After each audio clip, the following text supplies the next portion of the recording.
welcome into the Illini Inquirer podcast. It is Jeremy Werner back at Illinois, and it is Derek Piper at Piscataway. Not a lot of great experiences for Illinois whenever they head to the RAC.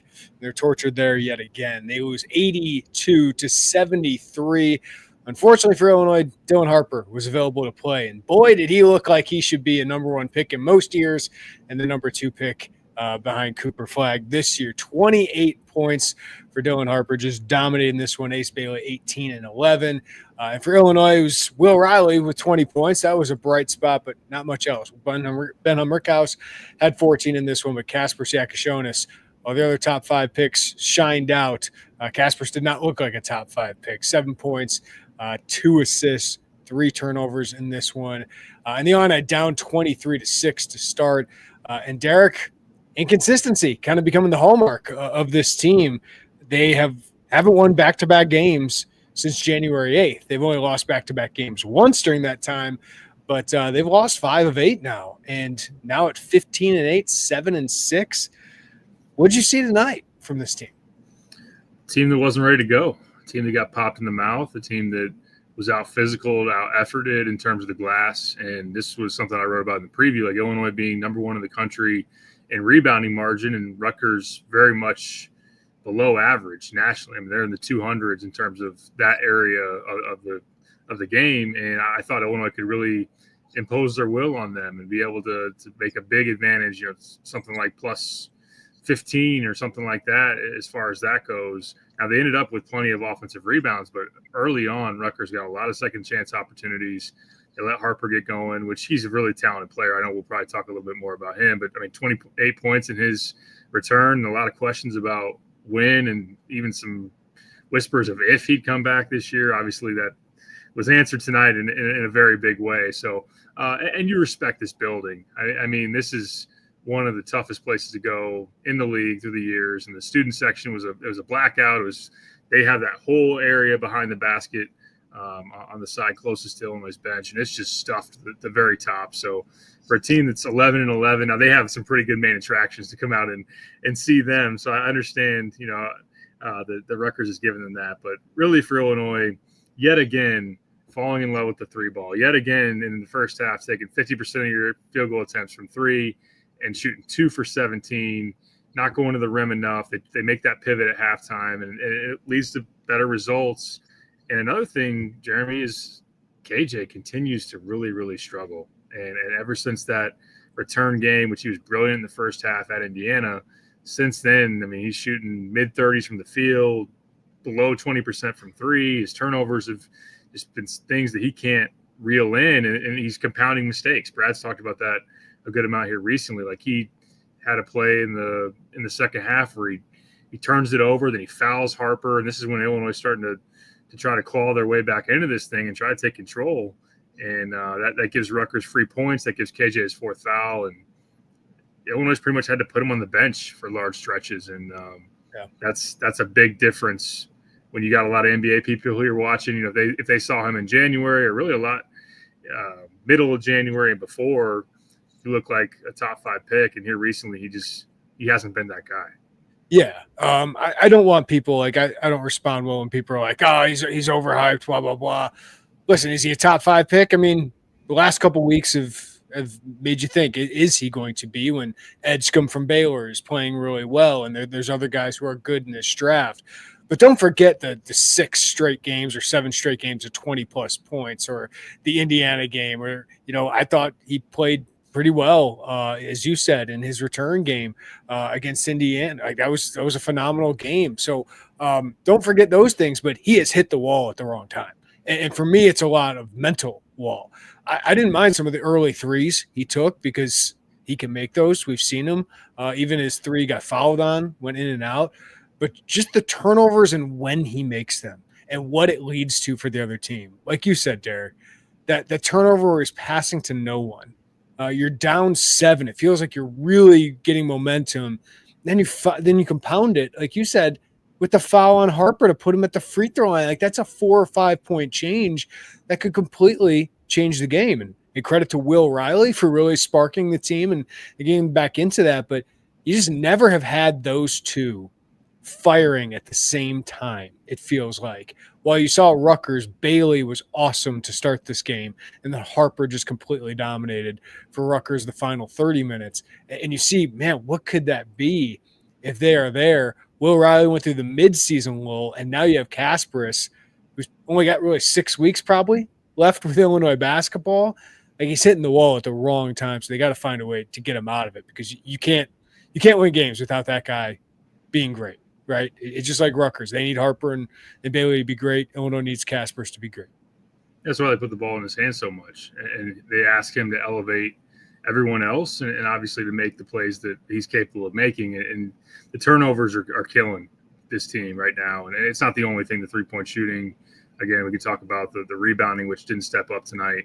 But for him just to really, it seems like he's lost confidence. And I would understand it when you do hit that wall. And it's funny, I was trying to like teeter-totter this back in my head. Like, it is frustrating that you haven't had both him and Will together. But if it was like all or nothing with them, you'd have a bottom out moment when they didn't have it going. Like, if KJ wasn't someone that didn't look at all like an 18-year-old for the first some months of the season, then you don't build the foundation that you had, while Will struggled a lot post-November.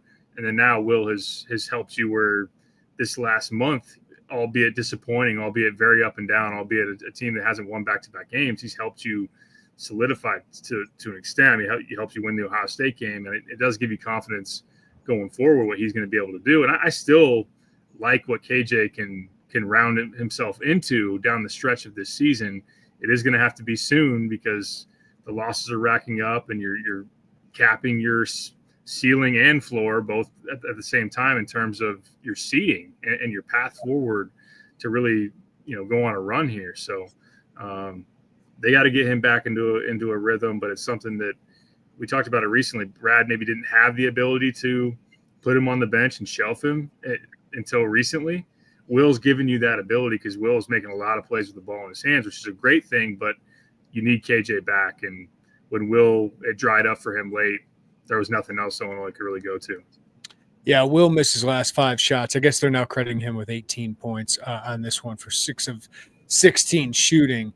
But, man, like, he gets hot and he just gets going. But the biggest thing for me, Derek, the difference between him and KJ right now is all of a sudden Will Riley's decision-making is so much better, while Kasparas's choices aren't very good. So Will, though, just attacking. Right? Like, attacking the rim. Like, he was one of the only guys that felt like he was going to the rim and trying to finish. Like, Kylan passed up a few at the rim. I know he's going to get blocked on some because he's small, but, like, I still want that guy trying to get to the rim and trying to finish at the rim. But Will just kept attacking, and it was working for a while, but also ended up with 6 assists in this game. And I thought he really created for his teammates, especially late in that first half, early in the second half. He assisted or scored on the last 12 points of the first half, and obviously he got hot midway through the second half to get Illinois a lead. But you're watching that game, and at one point I was thinking my lead to this story could be, in a game with 3 potential top 5 picks, Will left the biggest impact on the game, and then Dylan Harper went off in the final 10 minutes. So it kind of changed a little bit, but really impressed with him to battle through what he's battled through. And he's starting to look like a first-round draft pick. He's looked the part here, like you said, there over the last couple of weeks, and if not forgetting the flu in the middle of the Michigan State game, and then really played limited minutes against Maryland. That kind of took him off track just for a bit. But to his credit, second half against Ohio State, this game tonight, obviously, and Nebraska second half too. Him and DGL being able to give you a chance there. So it is impressive, the poise that he's shown, and it was something that Jake Diebler talked about after the game on Sunday. It was just like, he looks really comfortable operating with the ball in his hands, which I wouldn't have expected that to be the case earlier in the season, and wasn't always the case for him, because I feel like he would force tough shots, or it would just feel like it was sped up and whatnot. But he played a lot of essentially point forward, or whatever you want to call it, in AAU. And I know it's a different ballgame when you get to college, but he's had the ball in his hands a lot. He is built and skilled to be a playmaking wing, and we're seeing that. And I thought that a couple of times he passed up some 3 looks in the second half to then go inside. And then as he kind of got into the teeth of the defense, he didn't panic. He was able to see Merez for a couple of gives, and that was really big. And he's a guy that does have good feel for the game, good passing, and he has stayed the course, which I think one thing, and I know this is not going to be a night where caution is taken all that well, but if Will can see the other side of it, KJ absolutely can. And I would expect that he will. It is, again, just more about when and more about what you're sacrificing with your seeding to then have that play itself out. And there's going to be a question, can Illinois, this version of Illinois, the version of Illinois we've seen over the last month, one that goes to Rutgers, an NIT team maybe, one that goes to Nebraska that's a bubble team and is only on the right side of the bubble now because you lost to them. Can they beat Purdue? Can they beat Michigan State? Can they beat Duke? Can they win at Wisconsin? Like, these are major. UCLA. Can they beat UCLA when they come to town? Things get really real, and unfortunately, you're in a stretch where it was supposed to be, let's stack some wins, and they're struggling to do that. For sure. And part of it is they just can't shoot the damn ball. Since Oregon, the last 10 games, they are 73 of 295, 24.7% from three. This team was built to shoot threes, Derek, and Kasparas just spreading it out to all these shooters. They don't have good shooters right now. Now, maybe theoretically and their past careers, they are good shooters, but right now they are not. They are last in the Big Ten in three-point shooting right now. And then you can combine that with the 12th best free throw rate in the Big Ten, and points are really hard to come by. And offensively, you just don't have an identity right now outside of riding Will Riley and hoping Kasparas Jakucionis gets back on track. You wrote it last week, Derek, after the loss in Nebraska. I think they're in an identity crisis right now. What are we? Because defensively, they haven't been good recently, right? 5 of the last 6 games, they've given up 79 points. The last month, they haven't been very tough there. I thought they were a tough team after that 5-game winning streak. Haven't seen that here recently. So Brad's got to figure this out, right? Brad and his staff got to figure out what can we be. And I'll give it to them. They've been trying. They're tinkering with the 2 big lineup, but Merez Johnson Jr., foul trouble continues to be his inconsistency, and that hurt them tonight because they were +8 again when he's on the court, Derek. Like he's so important. He has to find out how to stay on the court. But what is the identity, and how do they get more out of this talented team? Because right now, Derek, this looks like the most underachieving team that Brad Underwood has had so far in the regular season. Didn't think you'd be saying that about a month ago, coming right off the heels of the Oregon win, right? And the good vibes of what was building and being ahead of the curve, and maybe parts of the process, or I think it would have maybe been an overreaction. Admittedly, I even pondered the thought, how much of this is totally behind them? Are they just going to start operating like a top level team? And obviously we know what has happened, and yes, still injuries and sickness played into that, but this team, as we talked about, it, talented enough to ride through it, and they're whole right now, even though Tommy did tweak his ankle and didn't get a lot of opportunity to ask a follow-up question on that. So we'll see what plays going forward. He did return to the game for a brief stretch, but obviously it was coming out there. So I know some local reporters there kind of hogged Brad's press conference a little bit. Did we hear about Trey White while he was out? Did not. No, he didn't make a comment there. So Scott Ritchie and I, the lone Illini reporters in the presser, both got 2 questions, and then they're rushing out of here. They wanted to get back home. So no players. We had a couple. We had Will Riley and Ben Rickhouse for a couple minutes each. But it's like Penn State last year. We got 2 minutes, and that was it. Yeah, but like you said, on the 3-point shooting, it's crazy. And I tweeted about this at halftime, and I came to mind for me watching the Wisconsin game last night when they just obliterated Indiana.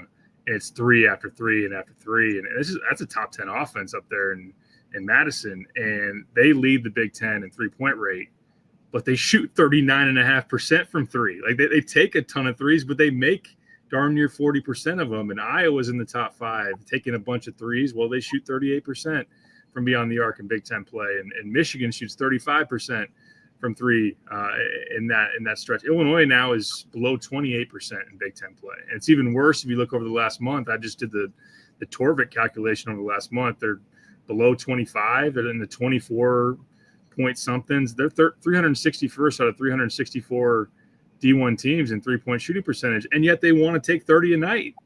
It's crazy. So I think that at the very least, this is where the thing is, Derek, their roster's not built to get to the rim outside of Will and Merez, right? Like those are the only two I feel, and Trey's got to be one of them. And thank you to one of our live chatters said Brian Barnhart said Trey was sick, and he's been dealing with some stuff here recently. It feels like that would explain a lot if Trey were sick because he hasn't played all that well, hasn't played a lot here recently.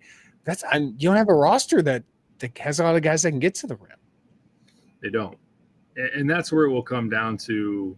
If this never bounces back from three, well, number one, you will question Brad, and the questions were warranted at halftime. Like we saw what happened against Ohio State, albeit it's a different Rutgers team. They swatted a couple shots at the rim. They've got athletes, Dylan Harper, being able to, one of his chase down blocks looked like the ankle's doing pretty good.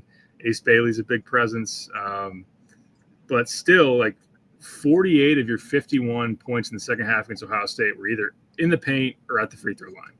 And then Illinois comes out and they shoot as many threes as they take any other attempt in this game. So are you not pivoting? Are you not finding ways to get schematically, emphasis-wise, putting the ball in the right player's hands to do it, to get downhill and take those shots? Or is it just going to be, and I'm not saying it's got to be either or, just a bad eval of what you thought this team could be and what the pieces were supposed to be and then living up to them. And the players got to wear some of it too, Sure. And Humrickhouse is a shooter and he hasn't shot the 40% that I thought he was going to shoot this year. And Kylan was a 38% 3-point shooter on a decent volume at Arizona, has been nowhere close to that. And obviously has mixed in turnovers and struggles at the rim. And you can go on down the list, but I think it's fair to say underachieving team. Knowing the talent, and it was this roster construction. They knew it wasn't going to be one with a lot of collegiate experience, but they went talent and upside, and risked and rolled the dice a little bit more on the floor and on the consistency. And it's right now it's something that they got to level off and find a way because it is leaning that direction right now. That's been tough to watch.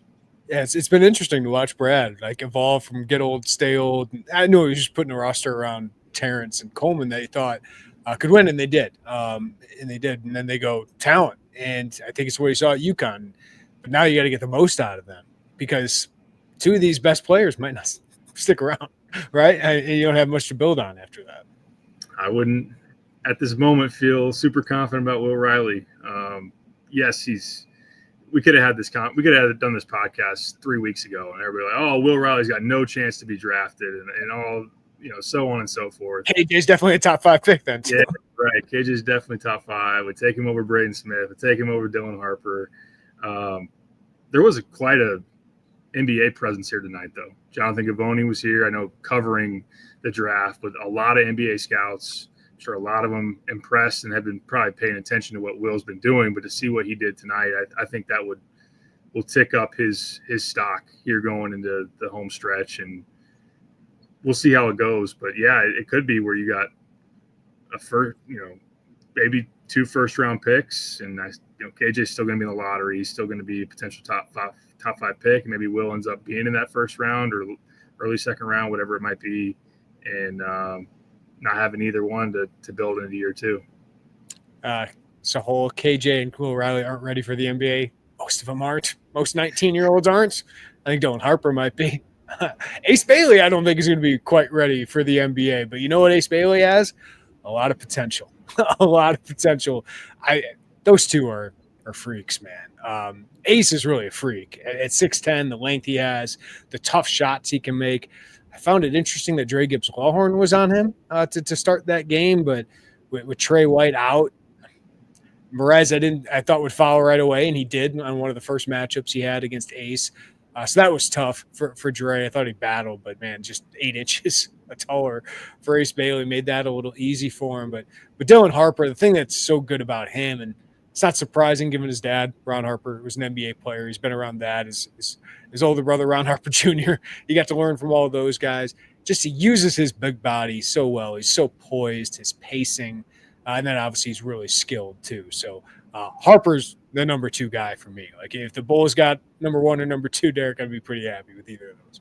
No doubt. I mean, the size of Harper, he's smooth. He plays poised for an 18-year-old. I was just looking through the game logs, and look, I'm not going to sit here and try to say that it's totally the same, but the usage rates are actually pretty comparable between KJ and Dylan. Dylan has not had a game of more than 4 turnovers this year. I know that KJ tonight only has 3, but a lot of that was spent on the bench. I mean, he's had at least half a dozen, 6, 7, 8 of them, 5 turnovers or more. So that is one difference. And yes, Illinois puts a lot on his plate, but not to say that Dylan doesn't have it as well. That could be one of the separators ultimately between the two. And then Ace, just the ridiculous shot making. When he has it going, he's just in a zone that you can have a hand up. You can be 6'8", and he's still elevating over you, and it can fall away. He can.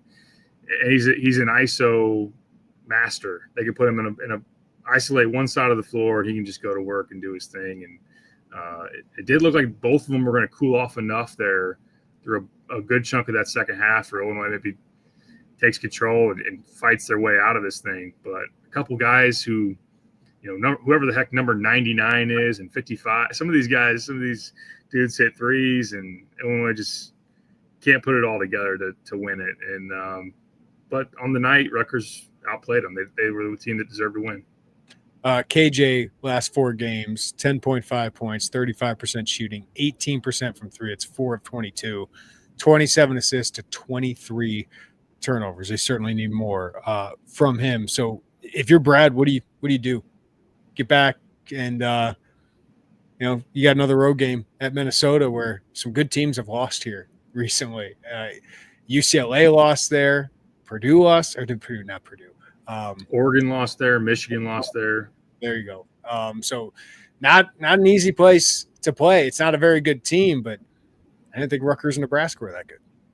Right. You hope it's the team that lost to Washington at home here recently, which that shows you obviously the downside of Minnesota. And we all know, Dawson Garcia, a really good player, and that's a guy you'll have to try to limit ultimately. But you just got to control some of the things and clean up some of the sloppiness offensively that you have, and just mistakes in general. It really wasn't just offensively. I mean, defensively, some of the fouls that they're making, some of the dumb plays to, KJ, I think, gets his 4th because he grabs Davis while he's shooting a floater, and Perez. You kept him in the game with those fouls. You let him get a lead because of those fouls. Like, right. Illinois had 4 fouls on Rutgers in the first 5 minutes, and all of a sudden Rutgers got to the bonus quicker than them, and they had like 7 of 13 points when they reclaimed the lead at the foul line, Derek. Like, those were huge possessions. Just being undisciplined. Perez gets caught in the air on one, and that's one you can get away if you just throw your hands up and try to contest and try to avoid a foul, and he just swats down, and it's going to get called every time. And KJ foul and Jeremiah Williams, 1 second on the shot clock, he was going to throw up a prayer. You just can't commit those. Yeah. No doubt. So there's that. Obviously, the turnovers offensively, along with the fouling, and then the energy. I mean, the energy, the grit, the toughness. I thought, now they did battle back and they did start hitting the glass at halftime. I texted in our group chat. I thought this was going to be their worst soft team Brad Underwood press conference. He didn't go there. He talked about there was a lack of focus. There was a lack of, the necessary intensity at the beginning of the game. But I thought we might get that version of Brad. He has really dialed back publicly any type of, let's set this thing on, not on fire, but, light a fire under the team type of thing. At least contrary to some previous years. But I don't know. They got to fight back against that because there is some of that here recently. Yeah. I don't know who you can count on every night.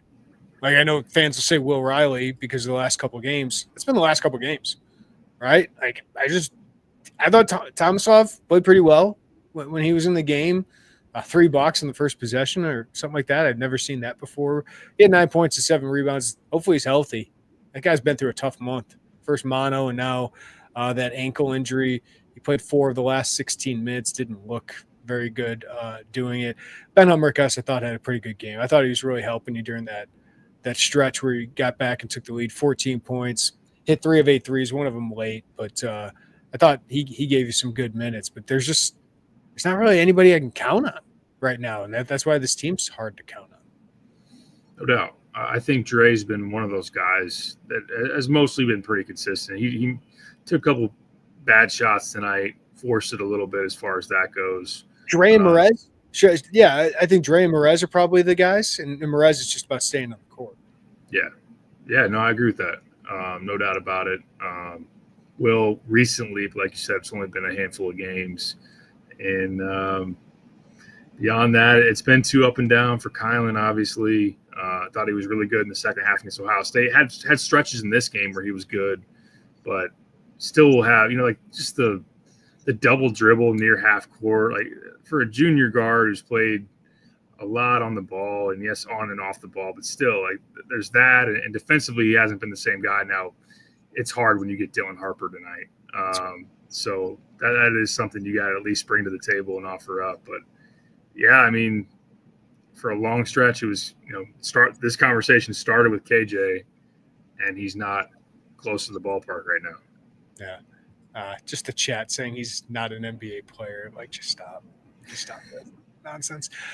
Def, just like I said Sunday, thanks again to Ohio State for succumbing to exhaustion in the second half on Sunday after a marathon week. They kept us from an 0-2 start to February. $9.99 super chat. Thank you, Def. SRQ, this is the most underachieving team I've seen in 40 years of Illini basketball. Will we even make the tournament at this point? $5 super chat from SRQ.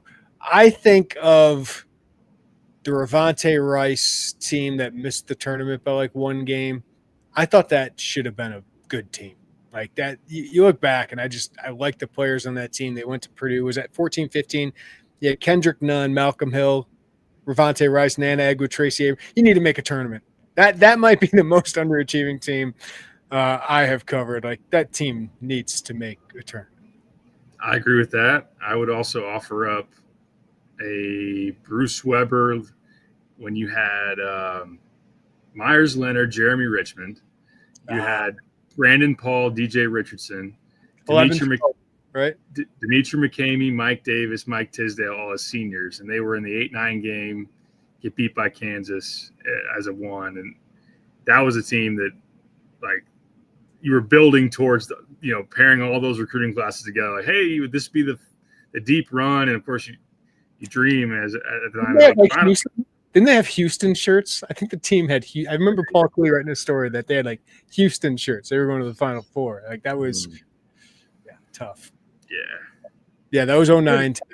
22-23 was – they didn't have a first-round draft pick on that team, but Matthew Meyer, TJ, pretty good, really good recruiting class.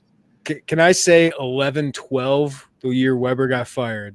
They had a lottery pick in Myers Leonard, junior Brandon Paul, junior DJ Richardson, Maniscalco Griffey. Mike Henry eventually went to the NBA. He was a freshman on that team. But they went 17-15, 6-12 in the Big Ten. That team should have been a tournament team. I know. Yeah, those are bad. If you're just talking Big Ten, of course, there have been Juwan Howard teams that would like a word. But and that's not – we're not in that territory. So I mentioned that only as mostly for a joke. But I did have this thought of we talk about ceiling, we talk about NBA talent. And, late in – I forget which year it was, one of Juwan's final years. They had Hunter Dickinson. They had Doug McDaniel, who was rolling late. They had Jet Howard. They had a lot of talented pieces. But that team was never, especially in some, they like had to have it, go to Illinois and get a win against a really good, against a pretty good team. I think that was a 22-23 team. Indiana with Trace Jackson, Davis, and whatnot. And that's one thing you worry about as you're about to see a gauntlet is this team talented pieces, yes, some high points, but in the toughest of moments, crunch, they advanced to where they can win those games. And the recent indications of coming here and losing, going to Nebraska and losing, that doesn't inspire confidence for MSG against Duke, for at Wisconsin, and even for at home against some of these teams you're going to face. I mean, that is where you give, and I know you tweeted about it, Purdue, incredible kudos for just the consistency. And yeah, Braden Smith being a junior helps a lot there, but just in general. He's awesome, but what Matt Painter does, that's why he's the best coach in the Big Ten, and he probably will not be voted Big Ten Coach of the Year. I think he's the Big Ten Coach of the Year. Again, like he should be. What do you do after losing Zach Edey? Like, this is why I picked Purdue to win. It's just because that program, you know what you're going to get out of them every year, and they had some good players coming back despite Edey leaving. And I just thought in this conference, without a superstar team, that who can I count on? It's always a Matt Painter team. Right now, Underwood's got to figure that out. He's been that guy for 5 years, right? Like, Underwood's been that guy who's consistently been up there with Painter, had more wins in the Big Ten than Painter the last 5 years. But when you reset the roster, it's hard to figure out what you can count on, and they got to figure that out here in the final stretch. DC 199 Super Chat. This team misses Ty Rodgers. He'd have a big role. I think this team misses Lou Goody or a Ty Rodgers, just because consistency of leadership, effort. That's why you like having some of those guys in your program for 3 or 4 years. They've been there, they've done that. Ty can still do it from the bench, but it's not the same. But yeah, I mean, you watch Indiana, and Luke Goody's the one good thing that seems to be going for them for the most part. But I think they miss some guys that have been here for a while, Derek, right? Like Dre, I think tries to. I think he's been trying to do that, but now he's still got to take another step there probably as a player to be able to be the leader of the team. Luke Goody's shooting 48% from three in Big Ten play. Could use it. About 5 attempts a night. Yeah, that's one. Just from that specific skill set, you miss. He misses his defense. No, physicality wise, he lacks some, but he had some edge and some grit to him, some rebounding at times. Luke is a quality role player that I think could have helped. Obviously this team, and there were conversations at different points. It was Jake Davis. How do you compare Jake Davis versus Luke Goody? But you could flip it and be like Ben Humrickhouse versus Luke Goody and whatnot. So there's that. With Ty, I mean, we're talking about a team that can't shoot for anything. That's the thing. He could get to the rim. He could booty ball. Could get to the rim. I don't know if he'd finish. Yeah. He'd help you out rebounding, but yeah. I like Ty on my team. Yeah. Right now, with the way Trey White's playing and with him not out, the last 5-6 games, maybe you'd rather have Ty Rodgers than Trey White, but Trey White had a really good month there. Yeah. You're not playing Merez and Ty together. That was one of the main things about offseason conversation, and we know how good Merez has been. And if you got to choose who you would rather have on the court, it's Merez, obviously. He's like a taller version of Ty who can do some different things and defensively bigger asset because of his size. Arguably, Merez Johnson, the team MVP the last month, by the way. Yeah, for sure. Another thing I struggle with about the Ty thing is it's just Ty's choice, man. And I don't blame him because you only get so many years, and when you see pieces get added and you make choices that are best for you. But Dre made a choice. Dre made a choice to see KJ and Kylan in front of him and say, I'm still full steam ahead. And Ty didn't want to do that. That's his choice. And I think anybody that says they miss Ty, you got to maybe take it up with Ty. That's part of the deal. But again, he's in the range of an upperclassman, and he's got to make a decision that was best for him. I still think, again, you have shooting concerns.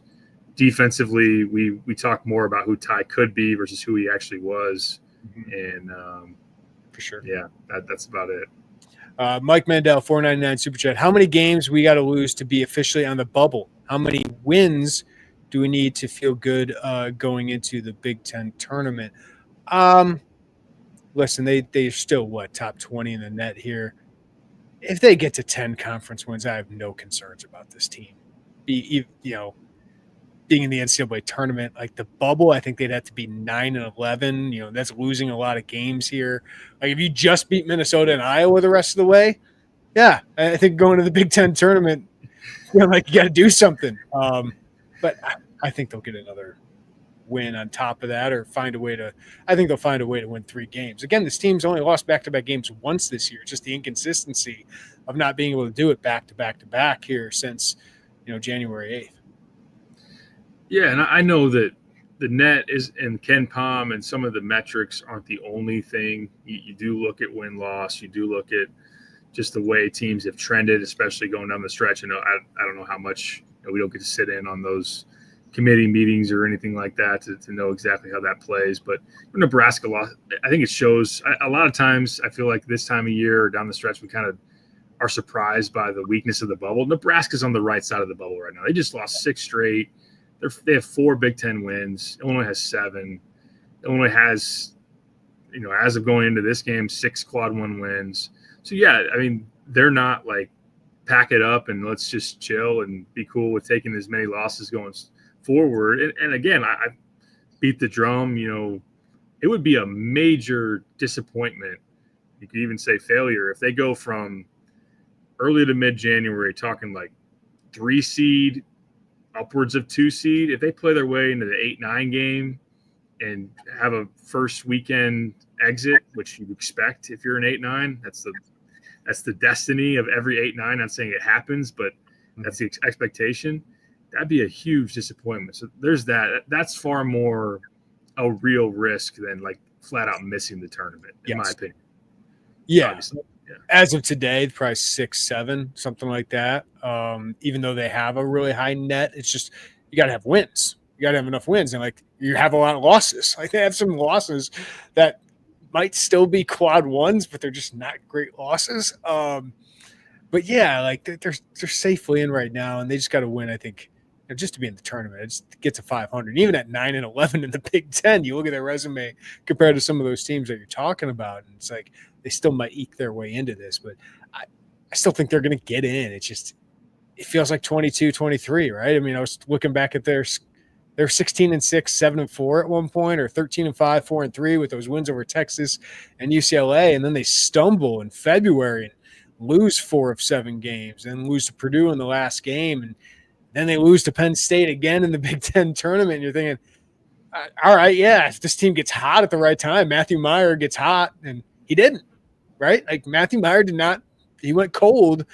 Like KJ's kind of gone cold here, and it's like if you're counting on that once you get into the tournament, I'm not feeling that confident. I'm with you. Yeah, it is a team that we figured would stumble early, would take time to get there, that being the 22-23 team. And they never found footing late. It almost was like the inverse of peak early, slide out, or bottom out late, whatever you want to call it. And they didn't fully bottom out. I mean, they had a really good January.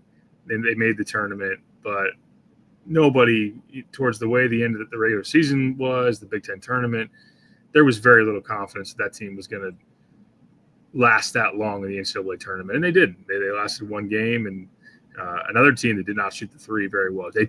Similar profile, although this one's even more exaggerated now, of high 3-point attempt volume, low 3-point make volume. And this team is even worse than that one in that capacity, which is not where you want to be.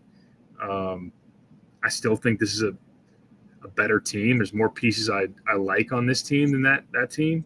For sure. But they have to on the court put together a string of wins, or just do more in games that they should win, or toss up games to put that confidence back in people that has been waning here recently. Yeah, the one thing you don't have is a guy like Terrence Shannon that year, 23, was a little inconsistent, but he always got to the free throw line.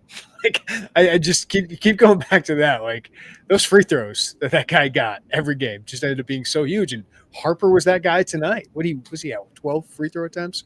12 free throw attempts for Dylan Harper. That felt like the difference in the game, just his ability to get to the foul line, and Illinois just fouling too much. But all right, Derek, you got any final thoughts from Piscataway? I will say that My view early was not very good. I was behind 3 TV cameras. I tweeted that out if you got to look. Somehow they've made it worse visiting media seating than Indiana, which is hard to do. Did find a little bit more high sitting chair that I found. Not that anyone cares, but cool place. See that level of talent. The student section, and it's a tough place to play, but it is a place that Michigan came and won, albeit ugly, and they nearly lost it. Purdue won handily. Wisconsin came and won fairly handily, if I'm not mistaken. This Rutgers team it was a quad one going in. It'll still be a quad one, but that is one thing, Jeremy. I wonder, some of these like Nebraska is a quad one, but that's not a good loss. This isn't a good loss. Right. Quad one on your home court against Maryland and lose by 21 is not a good loss. So there are some of those that more context beyond just the system, the quad system,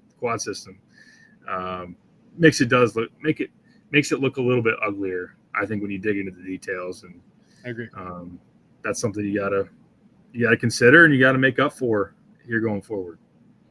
All right, we appreciate all you guys for watching, even after a loss late at night. 300 people on the YouTube. Hit that like button, subscribe to us, hit the notifications bell. We appreciate you. We always appreciate Derek Piper for joining us. Long day of travel and then a late night there at Rutgers. Get home safe, Pipes. Will do, man. Appreciate it. Talk to you soon. Right. Everybody have a great day. Take care of each other. We'll talk to you next time right here on the Illini Inquirer podcast.